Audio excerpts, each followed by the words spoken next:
Hey guys, this is our first baking video and today we'll be making Millionaire shortbread. For the shortbread you will need 175 grams of unsalted butter. You can use salted if you want, but we've chosen not to. 200 grams of plain sifted flour and 75 grams of caster sugar, although you can use anywhere between 65 and 85 grams depending on how sweet you want your shortbread to be. For the caramel you're going to need a tin of condensed milk. This is 397 grams. You're going to need 100 grams of dark brown sugar and 100 grams of unsalted butter. And for the chocolate topping you're going to need 100 grams of white chocolate and 200 grams of plain chocolate, although you can use any chocolate you want really. You're also going to need a brownie tin. This is 13 inches by 7.4 inches. You're going to need to grease it with either margarine or butter, depending on what you've got about, and then line it with grease-proof paper. And then you're going to need to preheat your oven to 160 degrees to 180 degrees, depending on whether it's fan assisted. We've set ours to 160 because it is. That's about gas mark 4 or 350 degrees Fahrenheit. Yeah. Let's get baking. For the shortbread, we're going to put our butter into a bowl and just mix it up against the side of the bowl to make sort of a smooth consistency. But don't melt it, whatever you do, because you're going to end up with a sloppy mess, and that's not what you want. In case you're not wondering, my face is actually red. I'm that tired out right now. It's getting there now. I might just put it in my arms like these. Yeah, like a noodles. Right, that's about as creamed as it's going to get with me, because I'm really, really weak. We're going to add the sugar in the bowl now. Let's just pray to God I don't mess up, because it's too late to go back. I'm renowned for making mistakes in the kitchen. Okay, once you check it, we can... Yeah, today she's been a bit clumsy. I want my mummy. I just pooed my pants. The pain. It's going well. It's going very well. Maybe like...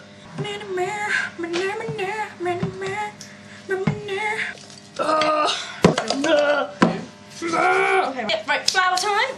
This is flour.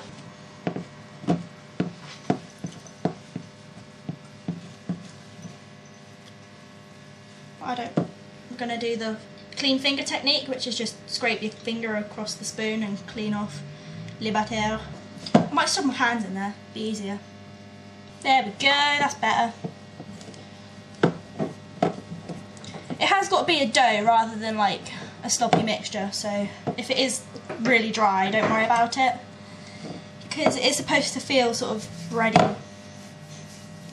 If it gets too sloppy, just add some more flour.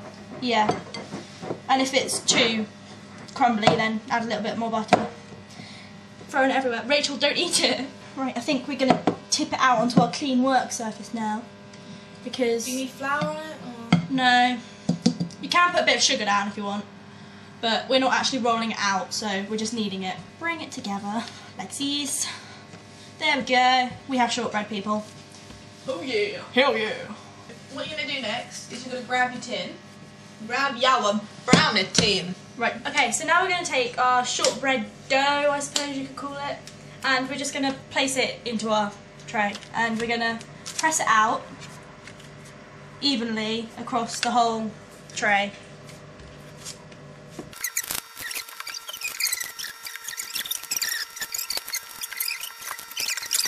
It doesn't matter if it's not perfect, because... Well, yeah, this is the bottom layer, so nobody's really going to see it.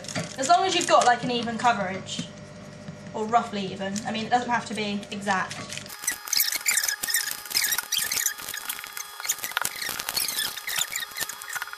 You can use a smaller tin if you want to. It's just we've gone for this tin because we don't really want cubes, we want more slices. Okay, so I'm just going to flatten it out a little bit now with my hand so that there's less sort of lumpy bumpy bits. And then go around the edges with my thumb. That's basically done. So we've gone slightly overboard with the pricking, but Should look roughly like this. Okay, so we're going to place this in the oven now for roughly 25 minutes or until golden brown. So, there you go. It's not stopping! I'm scared! We had a tin opener malfunction and now we're good. Dip. Now we're going to be making some caramel. Just add in all together the condensed milk, the can't get it out. And then you add the sugar and the butter together as well, just chuck it all in. Keep it on a medium heat until the sugar and the butter has melted or dissolved into the condensed milk. You have to continuously stir, otherwise it will burn and stick to the bottom of the pan. As soon as it gets to that sort of consistency, or sort of viscousy as such. Science. Sciencey words. Bring it up to a boil, which is scary. Right, take it to a boil. Yep, it's boiling now. Only took about 30 seconds, so you really don't need it on the boil that long. And take it right down to a simmer. And just still continuously stirring. Did you set the time? Yeah. Of course I set the timer. You need to do this for 3 to 4 minutes. See you in a bit. Do not. So, we're back. This is just about done. As you can see, it's really thick. Well, not really thick. It should be this sort of thickness. As you can see, it is dripping off this spoon. Okay, turn it off. If you did start making your caramel late, and your shortbread is already out of the oven, you can pour it straight on. It doesn't have to cool down or anything like that. But our shortbread is still in the oven at the moment because we're impatient. So this is going to be a little bit cooler. Hello. Okay, so it's been 25 minutes. We're now going to take the shortbread out of the oven. Should look something like this without the cracks in it, because I dropped it on the floor. Once the shortbread's come out of the oven, it should be firmer than it was before, but not completely spongy or not completely crisp, because it's either too underdone or too overdone. You're looking for sort of slight sponginess in the middle and crispiness around the outside. I have the caramel. Okay. This is the moment of truth. It's quite thick because we left it on the side for a while waiting for the shortbread to finish baking, but you can add it straight from the heat.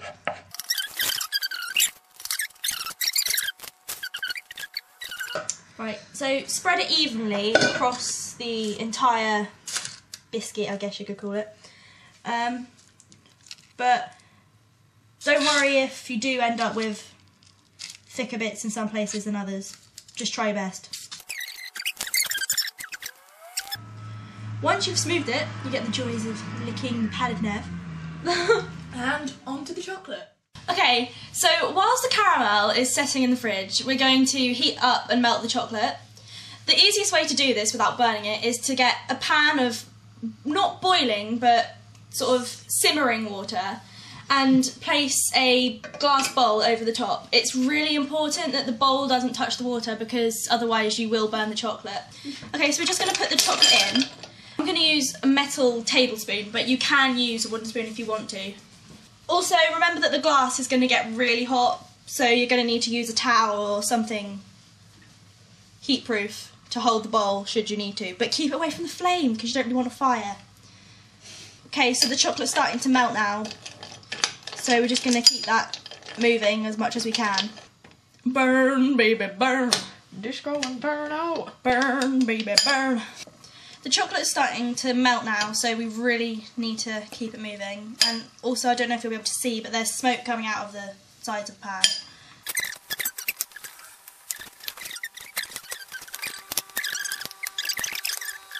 Okay, right. The chocolate should start to become quite glossy. If it's not going glossy, then the chances are you've got water in it because it will go very matte. Also, actually, it's better to heat the chocolate from room temperature rather than from the fridge because it's such a drastic heat change. as you can see, I've got a nice runny consistency and it's very glossy and shiny. Okay, so the chocolate's done.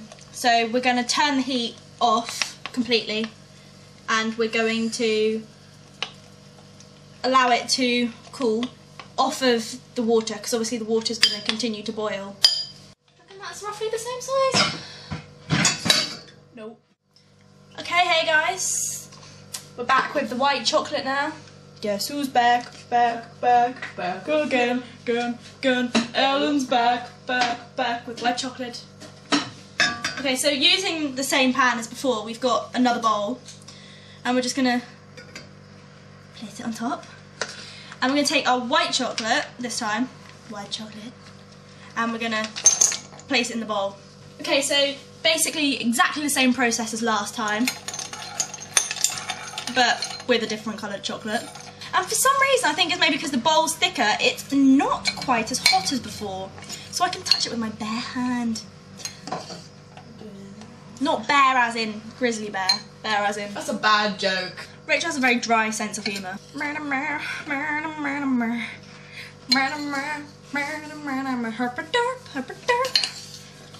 So we're getting the same glossy, runny consistency as before, and I reckon it's about done now. We're just going to give it a quick stir. Yep, that's done, so we're going to just take that off the heat now. Okay, we've retrieved the caramel coated shortbread, and as you can see, once it's been in the fridge, it should be glossy. You can see that reflection there. We're going to coat it with the dark chocolate first. There you are. Courtesy of Moi et Rachel. It's still warm, but it's not hot, so it shouldn't affect the caramel. And we're going to go right up to the edges again, like we did last time. Okay, so once we've done that, Rachel and I have decided we are going to make pretty patterns using the white chocolate over the top. Over. So we're going to bring the bowl as close as we can to the actual... Sorry. And we're going to take a spoonful of the white chocolate and just flick it and drizzle it all over the top, making pretty shapes.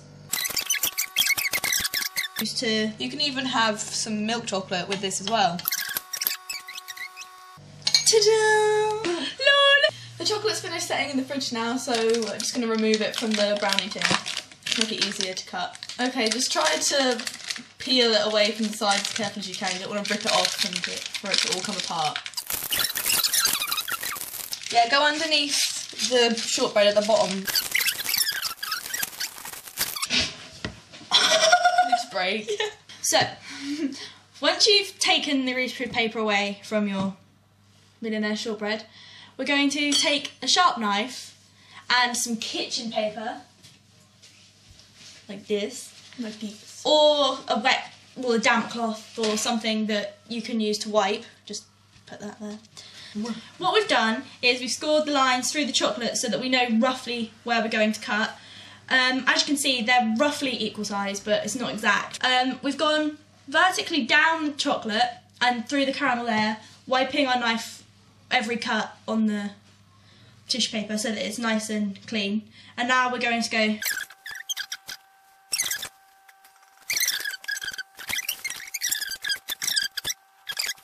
I'm ready to go through the shortbread. Now we're going to go through the shortbread. Alright guys, after hours and hours and hours. Well, actually, it was about 3 hours. So 3 hours. That's a lot of hours. We have a finished product. Millionaire shortbread. Oh. I can actually say that I'm quite proud of that. The same. Quite proud of that. It's been through a lot. It's been dropped. It's been destroyed. It's been just broken. But it tastes good. Tastes good. Tastes good. Okay. Please like, subscribe, and favourite. Comment anything you want us to try and make. And we'll see you next time. Bye! Bye!